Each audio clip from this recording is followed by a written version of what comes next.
All right, and welcome to the very final part of the three-part series regarding online communication. And what we're going to do is talk about real-life examples of where people do and post things online that they think is sent so that they have this intention of being funny or a joke or whatever, and it ends up having real-life kind of consequences. Remember, the overall picture that I'm painting here is a simple one, and that is miscommunication happens all over the place all the time.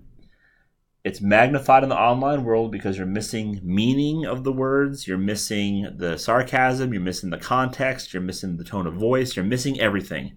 And that is because text lingo, whether it's shortcuts, are problematic.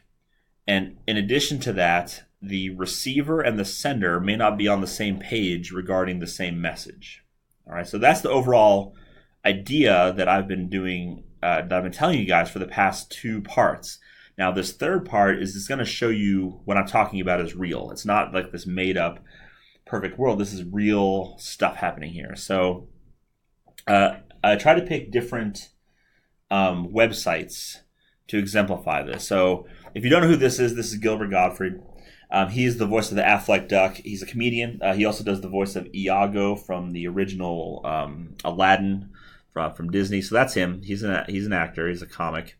And he was doing a stand-up show once where he said, after a tsunami hit Japan, he said that, and I quote, and he put this on Twitter, he said, "Japan is really advanced. They don't go to the beach goes to them."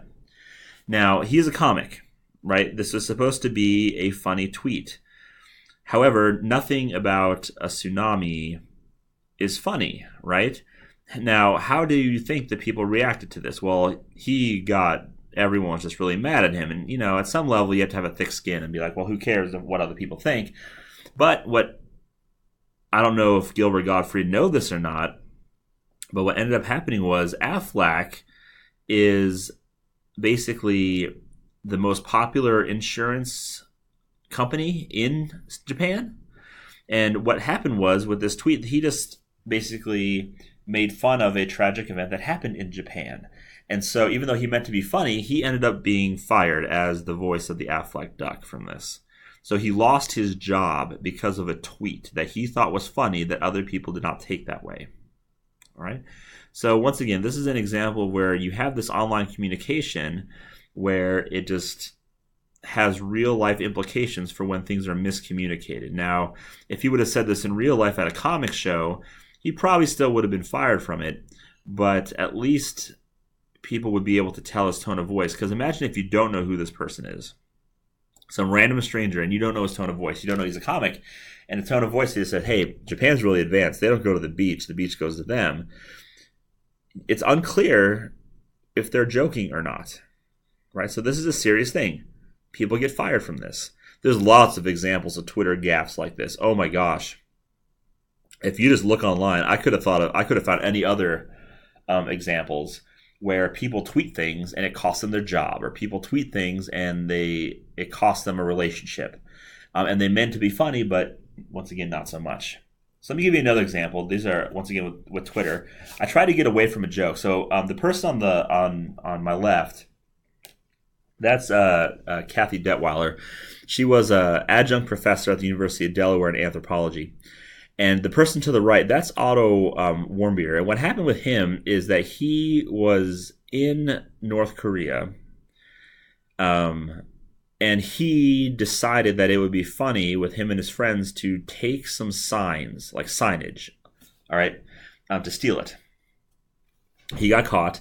And in North Korea, that is a very serious offense. And so what happened was he got arrested. He was put on trial. He was detained. Well, recently, like as of 3 months ago, I think it was 3 months, he was able to come back to the U.S., but he was basically brain dead. And it ended up that he actually died. And so after he died, Kathy Detweiler tweeted that this guy got, and I quote, got exactly what he deserved. And her tweet went on to kind of emphasize that he was this entitled kid who felt that the rules did not apply to him. So that was what her tweet basically said. And it ended up getting her fired. So the University of Delaware said that these comments are not reflective of the environment they're trying to do at the University of Delaware, and they fired her for this. All right, they fired her.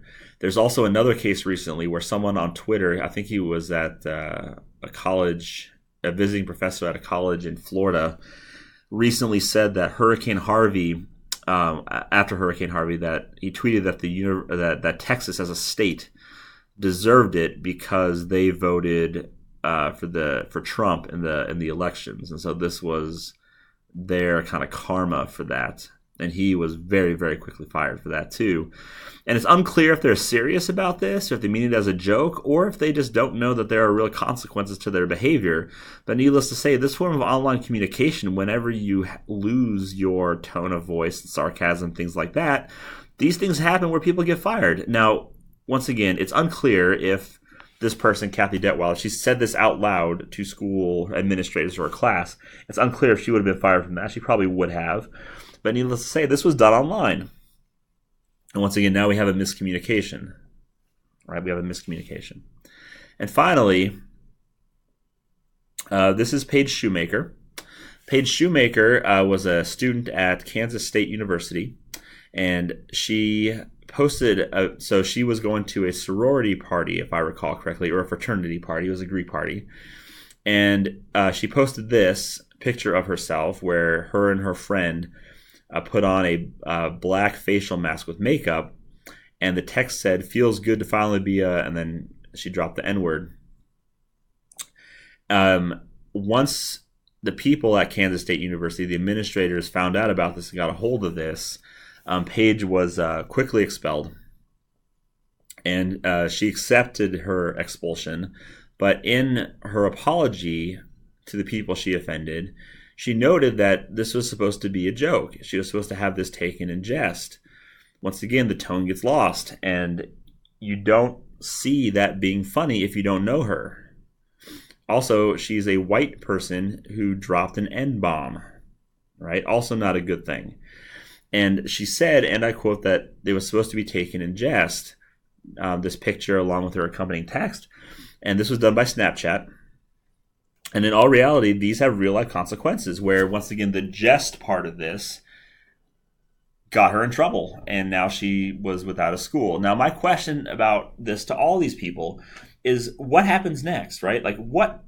I have a hard time believing that Paige Shoemaker, or the other two examples of Gilbert Godfried or Kathy Detweiler, who is going to hire them, right? Who in their right mind would say, Paige Shoemaker, yes, let's hire you for my law firm, let's say as an intern, but oh wait, I forgot, you may not like black people.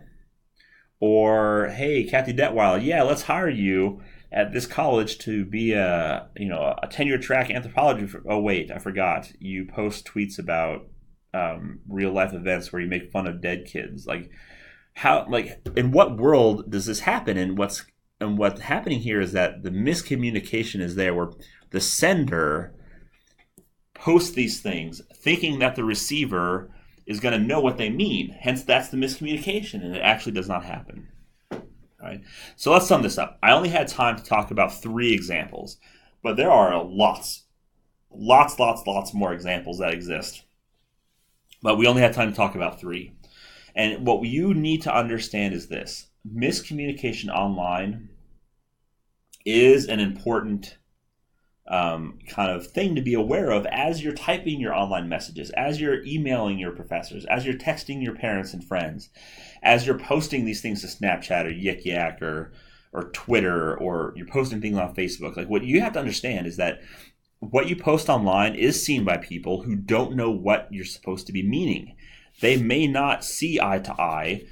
I'm not talking about views, like you may have different political views or whatever. I'm not talking about that. I'm talking about you sending something and the receiver of that message not knowing what you mean. That's where the miscommunication occurs. And when that happens, as I showed you in this slideshow, there are real life examples. So overall, just be careful with how you post and what you type online, because it's not always going to work out the way you expect it to. So since this is the last one, once again, all you have to do is log on to the webpage, complete, once again, your short questionnaires. At this point, what I'm going to do is once everyone's done with these slideshows, I'm going to be emailing out a new set of questionnaires. So wait for that email from me, and we'll go from there. Thank you very much.